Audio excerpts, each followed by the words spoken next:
બડા પંથકના ખાંભોદર ગામ ખાતે એક વાડીએ લીરબાઈ માતાજીનું મંદિર આવેલું છે, જેને 20 વર્ષ પૂર્ણ થતા હોવાથી મહોત્સવનું આયોજન કરવામાં આવ્યું હતું, જેમાં ભક્તો મોટી સંખ્યામાં સહભાગી બન્યા હતા. ખાંભોદર ગામના વતની અને હાલ યુકેમાં રહેતા કાનાભાઈ બચુભાઈ ગોઢાણીયા, જેમની વાડીએ 20 વર્ષ પહેલા લીરબાઈ માતાજીનું પુતળું પધરાવી સ્થાપના કરાયું હતું.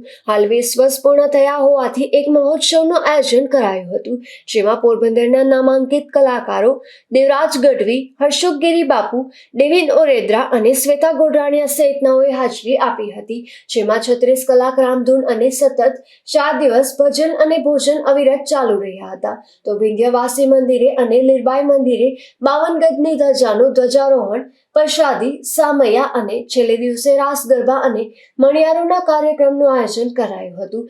આજુબાજુના 10 થી વધુ ગામોના લોકોએ આ મહોત્સવ માણ્યો હતો, જેમાં વિદેશથી પણ બહોળી સંખ્યામાં મહેમાનો સામેલ થયા હતા.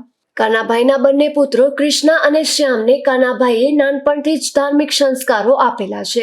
બંને પુત્રો ઢોલક, હાર્મોનિયમ સહિતના વાજિંત્રો બખૂબી વગાડી જાણે છે. ખાંભોદર અને યુકે બંને ઘરે રામધૂન બોલવાનો કાનાભાઈનો વણલખ્યો નિયમ છે.